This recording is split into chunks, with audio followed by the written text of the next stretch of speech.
अनेक north east राज्यों की बहुस्तरीय और जटिल राजनीति को दिखाती है। वहाँ के लोगों को किस किस तरह का भेदभाव सहना पड़ता है यह दिखाती है। फिल्म अनेक मौजूदा समय पर अनुभव सिन्हा की एक और टिप्पणी है। फिल्म मुल्क से जागे अनुभव सिन्हा इसके पहले देश की अलसाती मेधा को आर्टिकल 15 पढ़वा चुके हैं और थप्पड़ भी लगा चुके हैं। फिल्म अनेक में अनुभव सिन्हा समाज से आगे निकलकर देश की बात कर रहे हैं। वह इस बार देश के उन हिस्सों में पहुंचे हैं जिनकी शकल सूरत देखकर उन्हें अपना मानने की कोशिश देश के मुख्य क्षेत्र से कम ही हो पाई है। फिल्म जरूरी बात करती है, सिनेमाई दायरे में रहकर करती है और धारा के विपरीत जाकर कहानियों को कहने का जोखिम भी उठाती है।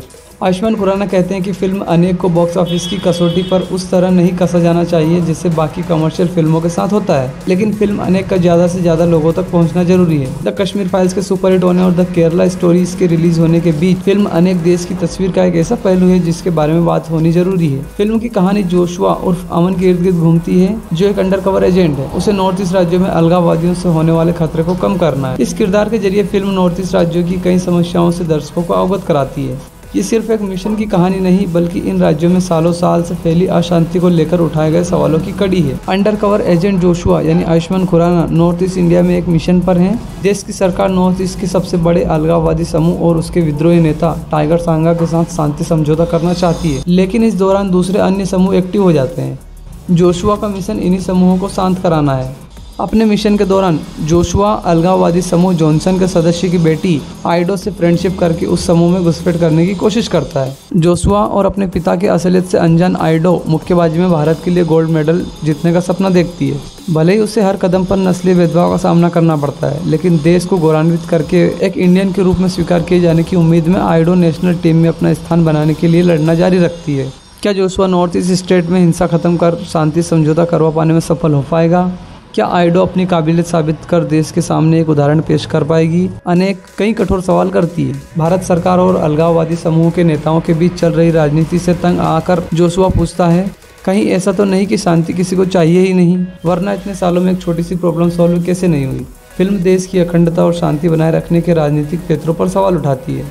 बात करें एक्टिंग की तो आर्टिकल 15 के बाद अनुभव सिन्हा के साथ आयुष्मान खुराना की ये दूसरी फिल्म है। यहाँ आयुष्मान अपनी दूसरी फिल्मों से अलग नजर आए हैं। शरीर से मजबूत और हावभाव से सख्त यहाँ एक्टर को एक्शन करते भी देखा गया और कहना गलत नहीं होगा कि आयुष्मान अपने किरदार में परफेक्ट लगे हैं। डायरेक्टर ने उनके किरदार को कई लेयर दिए हैं जिसके साथ एक्टर ने पूरी तरह न्याय किया है। आइडो के किरदार में एंड्रिया केवी चूसा ने अच्छा काम किया है। फिल्म में 70 से 80% कास्ट नॉर्थ ईस्ट स्टेट से ही है, जो फिल्म को रियलिटी के करीब लाता है। हालांकि फिल्म का लेखन कई हिस्सों में काफी कमजोर है, जिस वजह से किसी भी किरदार से आपको जुड़ाव महसूस नहीं हो पाता। मनोज पहावा और कुमुद मिश्रा जैसे कलाकार कुछ खास योगदान देते नहीं दिखे। बात करें डायरेक्शन की तो मुल्क, आर्टिकल 15 और थप्पड़ के बाद डायरेक्टर अनुभव सिन्हा से उम्मीदें आसमान छू रही थी, लेकिन अनेक उनकी पिछली फिल्मों से कई मामलों में कमजोर दिखी है। बेशक इस सेंसिटिव और सीरियस टॉपिक को छूने के लिए अनुभव सिन्हा की तारीफ होनी चाहिए, लेकिन वो सटीक तरीके से अपना संदेश पहुंचाने में कहीं चूक गए हैं। अनुभव सिन्हा की फिल्मों की सबसे डीप साइड होती है राइटिंग। अनेक यही कमजोर दिखी है। स्क्रिप्ट कई बार खिंची हुई लगती है, कई बार ट्रैक से उतरती है, साथ ही कोई भाव पैदा करने में फेल रही है।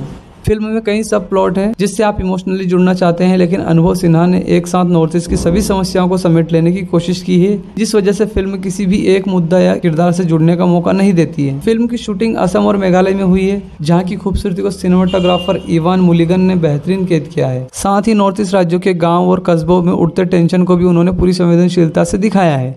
यस रामचंदानी एडिटिंग में थोड़ी और कसावट ला सकते थे। फिल्म के लिए कुछ दृश्य दोहराते दिखते हैं तो कुछ काफी लंबे फिल्माए गए हैं, जिस वजह से ये फिल्म काफी लंबी लगती है। बात करें म्यूजिक की तो फिल्म का म्यूजिक दिया है अनुराग सेकिया ने, जो कि औसत है। फिल्म के भारी भरकम विषय के बीच कहीं दब सा जाता है। अनुभव सिन्हा की पिछली फिल्मों की तरह यहाँ गाने ध्यान आकर्षित नहीं करते। वहीं मंगेश धकड़े भी बैकग्राउंड स्कोर के साथ फिल्म में टेंशन क्रिएट करने में असफल रहे हैं। फिल्म अनेक उसी कंपनी टी सीरीज की फिल्म है जिसकी पिछली फिल्म भूल भुलैया 2 इन दिनों बॉक्स ऑफिस की फेवरेट फिल्म है। दोनों फिल्मों के प्रचार में धरातल का अंतर भी फिल्म की रिलीज के पहले बने माहौल से समझ आता है। आयुष्मान खुराना खुद भी कहते हैं कि अनेक जैसी फिल्मों के बॉक्स ऑफिस आंकड़े ज्यादा मायने नहीं रखते, मायने रखता है इस बात का लोगों तक पहुँचना।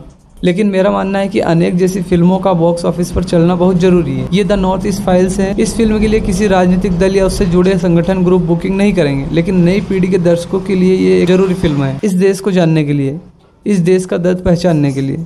अनेक कोई कहानी नहीं है, बल्कि हमारे देश की, हमारे समाज की सच्चाई है।